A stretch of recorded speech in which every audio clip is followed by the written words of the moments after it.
Hey guys, Dennis here, and welcome to the second episode of The Bizarre and Spooky. I hope you're all having a pleasant week, and let's kick things off with a story about cats. The article reads, "Study says cats would kill you if they were bigger." Now please, don't hate on me for bringing this up. This is a study that's saying this and not me.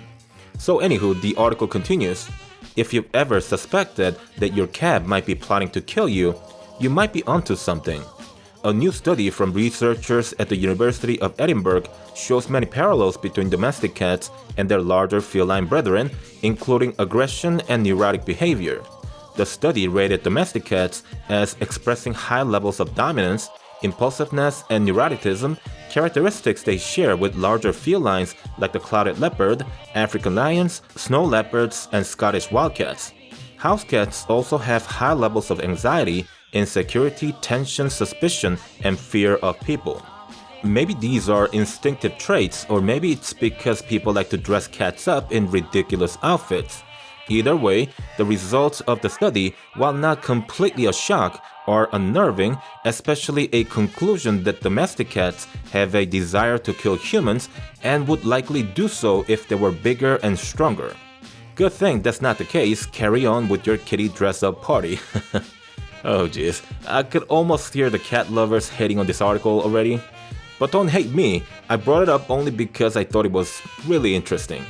Next, we've got a weather-related story, actually two weather-related stories that converge into the same point. The article reads, "Deadly beast from the east, winter blizzard batters Europe." Extreme weather warnings have been issued across Europe as the full force of gale and blizzard conditions from Siberia loom. The death toll from freezing temperatures across Europe has risen to at least 48. The article also notes record snowfall of 182 cm, that's 72 inches, hit the northern Croatian town of Delnice. A jump in temperature over the Arctic has weakened the jet stream that usually carries warm air in from the Atlantic. As a result, a strong blast of cold air from Siberia has brought the snow and blizzard in from the east. From here, we jump to the second article, which reads, "Arctic warmer than much of Europe is a worrying sign of climate change." As frigid air sweeps across Europe, the Arctic itself is seeing an unprecedented warm spell. What's going on, and does it relate to global warming? And then we get to the meat of the story, and it reads, "Weakening polar vortex due to climate change." But what's causing the freakish Arctic warmth, and how does this relate with the European freeze? The predominant theory revolves around the weakening of the so-called polar vortex, that is the mass of freezing air held together above the Arctic during winter. That is also regulated by the jet stream, which itself has become irregular, due likely at least in part to climate change. High-pressure systems over Greenland and the European continent are funneling warmer, lower-pressure air northward toward the North Pole. Catherine Adamson, senior lecturer in physical geography, Manchester Metropolitan University, explained to DW that's a mouthful.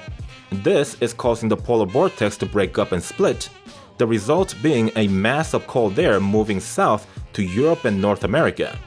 The rest of the article notes that scientists are yet to confirm that this is due to global warming, but that it is more than likely that the events are linked to climate change.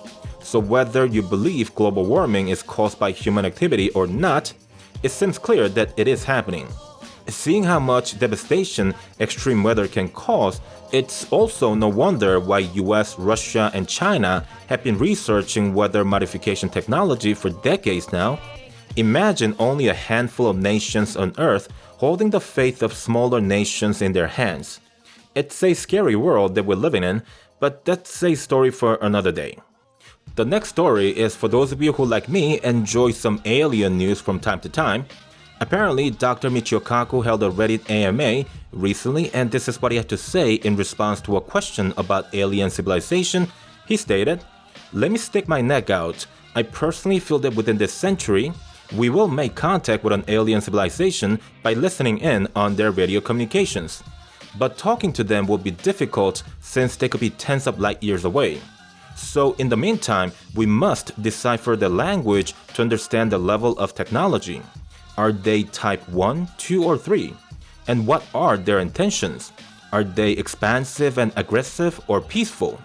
Kaku added, Another possibility is that they land on the White House lawn and announce their existence. But I think that is unlikely since we will be like forest animals to them, i.e. not worth communicating with." End quote. The article continues, "Futurists and theoretical physicists, among others, have proposed a range of ideas for when and how Earthlings could hear from ET, with one astronomer's calculation predicting it would happen within 1,500 years and another suggesting we'll find intelligent alien life by 2040. I don't know about you guys, but I'm not in such a hurry to make contact with alien civilizations that far exceed our current technological achievement. One could make an argument that such civilization would be beyond wars, violence, discrimination, and all other ugly practices human beings are yet to abandon completely. But to me, that's no different than someone saying that the next person you meet on the street will be the nicest person you will ever get to meet. Because the reality is, we are really playing the game of odds here, are we not? We've never met an alien civilization before, and hence we possess zero preceding information on the subject. Let's not kid ourselves here. No one really knows what alien civilizations will be like. And when it comes to this issue at least, I hardly think there's a way to make an educated guess on it. The universe is too vast, and the way life evolved on Earth is complex enough that we've only recently begun to understand the science behind it. To simply put, why take a chance? Which, by the way, we already have in the late 70s. The twin Voyager spacecrafts are each carrying golden discs that contain information on not only the location of planet Earth, but also when the spacecrafts have been launched. Meaning, if ever aliens get their hands on one of the Voyagers, they'll know exactly how long it took for the spacecraft to reach them. I think that was a mistake. I hope I'm wrong though. Next, we've got two stories from the CDC, Centers for Disease Control. The article reads, "CDC doctor's disappearance, parents share chilling last text message from missing son." The parents of missing Dr. Timothy Cunningham shared the last text message they received from their son before his disappearance 2 weeks ago. Cunningham, a highly regarded epidemiologist at the Centers for Disease Control and Prevention, went missing after he left work midday on February 12th, complaining of feeling ill. After Cunningham failed to report to work or contact his family over the next 2 days, his parents, Terrell and Tia Juana Cunningham, drove down to Georgia from their house in Maryland to check on their son. When they arrived at his Atlanta home on February 14, the couple found their son's phone, keys, wallet, car, and dog with no trace of him in sight. His worried father told NBC that his son would never leave his beloved dog, Bo, home alone like that. "Tim never leaves Bo unattended," Terrell Cunningham said. "He just doesn't do it." Cunningham's parents said they began to suspect that something was amiss with their son on the night of February 11th, after they spoke with him on the phone. As a parent, you have indicators when things are just not right with your child. And that was the case, Terrell Cunningham said. Cunningham's mother says she received a final text message from her son at 5:21 a.m. on the day he was last seen, but that she didn't get a chance to respond to it since her phone was on silent mode. "Are you awake?" Tia Juana Cunningham says her son texted her. "I wish I had that opportunity to answer that text," she lamented. Obviously, this is a tragic news for the family, and my hope is that he'll be found safe and sound sooner than later. By bringing up this news, I hope that you don't mistake me for being insensitive toward the family and what they must be going through right now. I brought this up because of the sort of uneasiness I felt when I first read it. Whenever a person who occupies an important or highly restricted position in the government goes missing under such peculiar circumstances, foul play is the first thing that comes to mind. You don't have to be a conspiracy theorist to have such thoughts, because in cases of foul play, my own government is the last thing on my mind. I will first bet on enemy states, then perhaps terrorist organizations, and of course a simple case of accident could be to blame just as well. That is what I had written yesterday, and I would have published this video as such, but a new updated article on this case has been published a day later. A new theory about the flu vaccine makes connection to missing CDC staffer Tim Cunningham. The idea that flu shots cause the flu has been disproven by the Centers for Disease Control and Prevention, but the myth lives on. In this flu season, the deadliest in a decade, skeptics have taken a step further, insisting the shot not only makes people sick, but also fueling the entire epidemic. It's a theory bolstered by the spinning of a recent event, the disappearance of a CDC staffer named Timothy Gerald Cunningham. What thrust Cunningham's story into the influenza spotlight was a January 18 post from a controversial site, yournewswire.com, which claimed to have spoken with a CDC doctor who said the flu shot was responsible for the spike in flu deaths. Fact-checking website Snopes investigated the claim and found it to be false, citing the CDC's protocol of recommending the flu shot as well as Your Newswire's history of fabricating quotes. Although Your Newswire did not identify the so-called CDC doctor in the January 18 piece, in the aftermath of Cunningham's disappearance, the site has run with the narrative that it was Cunningham. In a February 22 post titled, CDC doctor who claimed flu shot caused outbreak, missing feared dead, writer Baxter Dimitri claims to have spoken with Cunningham in January and said he expressed concerns about his safety if his name got out. Anti-vaccination groups have used this story as proof that flu shot is causing the epidemic and that anyone who talks about it is in danger. The rest of the article goes to disprove the conspiracy theory and also an interview with an infectious disease specialist. Nothing really interesting there, but I had a feeling when I first read this article that someone out there would try to tie the disappearance to something more sinister. After all, I felt uneasy about the whole thing as well. So, you know what? Let's try putting the pieces together. A well-educated man who occupies an important position at the CDC sends a strange text message to his mother, then disappears the next day, having left his phone, keys, wallet, and card in his house. I don't agree with turning this into a conspiracy circus without concrete evidence, but it is a bizarre occurrence no matter how you look at it. Lastly, there's one more update to the story. A portion of a FoxNews.com article reads, Chris Story, a neighbor of Cunningham's, told Fox News Atlanta the CDC employee made an unusual request a few days before he disappeared. My wife and him swapped phone numbers. On Saturday, Tim called over to me across the way and told me to take his number out of her phone. It seemed a bit strange, Tori recalled.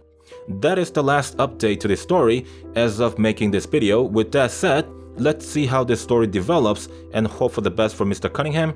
It'll be nice to see a happy update soon.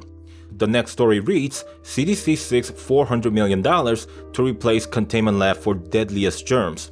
This story is basically the CDC asking the Congress for $400 million to build a new facility. The current one, which was built in 2005 at the cost of $215 million, well, it cannot be upgraded without shutting it down completely, which is a big no-no in terms of national security. The only recourse is to build a brand new facility while the current one is active, then move the entire operation with as little interruption as possible. The horror in this is of course our need to spend on critical infrastructures versus our national debt of $20 trillion, which by the way is rising fast and it's mathematically impossible for us to pay it back now. Look at it this way. If you took every single dollar down to the pennies away from every citizen in the United States, it still would not be enough to pay off the national debt. The federal government debt exceeds $145,000 per household. It's not an amount of debt that can be paid off a little bit at a time, like making minimum payments of credit card debts. When you take into account federal spending programs such as Social Security, Medicaid, Medicare, then on top of that, the interest on the national debt, by 2025, all those expenditures combined will exceed the federal revenue. The crazy part of it all is the fact that we haven't even accounted for the payments federal workers, including the military and the Homeland Security officers, are entitled to. And what about building of roads and bridges? So sadly, no, we're not paying off our debts now or anytime in the future. Especially when you consider that aside from the federal debt, the American people as a whole are in debt for a total of $58 trillion. To think that 35 years ago, the figure applied to the same category was only $4.3 trillion, it seems like a long-lost memory. And that, ladies and gentlemen, is the scariest story of all time, for not only Americans, but for the world as a whole. Because I'll tell you right now, when it all hits the fan, when the largest economy in the history of human civilization takes a tumble, everyone will feel it. There will not be a corner in this world that could escape the ensuing catastrophes, which are sure to follow. That's why we want a soft landing for everyone's sake. Not to mention that we want this bubble to last for as long as possible. Forget the ghosts, Bigfoots, and aliens. The real threat is right in our backyard, and it's growing like a malignant tumor every second that passes. So in the end, when you look at a project like the new facility for the CDC for $400 million, you understand that it must happen. I mean, what is the alternative? But at the same token, you look at our federal budget and you can't help but sigh witnessing the financial mess that we've made in the last 2 decades. Our debt continues to rise. Global population continues to rise. Latest oil reserve figures indicate that it'll run dry by 2070. Global warming, whether you believe it's man-made or not, it doesn't matter because it's happening. The future, from where I'm standing, it doesn't bode well for the average Joes and Janes. That's why I want to introduce you to our sponsor of the day, Apocalypse Gold and Silver USA. I'm only kidding. There's no sponsor, it's just me and Mama YouTube. I do have a bug out bag in my closet, couple of weapons of choice in my safe, and an old Chevy which I bought recently. Old cars, pre-computer cars, are the ones that you want to purchase if you are prepping for the worst. But that's not to say that I believe the world is coming to an end anytime soon. It's just being ready for natural disasters, and if you do that, then you automatically ready yourself for most emergency situations. For a few hundred to a few $1,000s of investment, it's worth it for me. I like the feeling of being ready for most situations, especially with my mom, sister, and nephews living very close to me. It's important that I'm ready to take care of them in case something really ugly happens. And that's where I'll end the video for today. Thank you for watching. I hope you enjoyed it. I'll see you on the next one. Goodbye for now.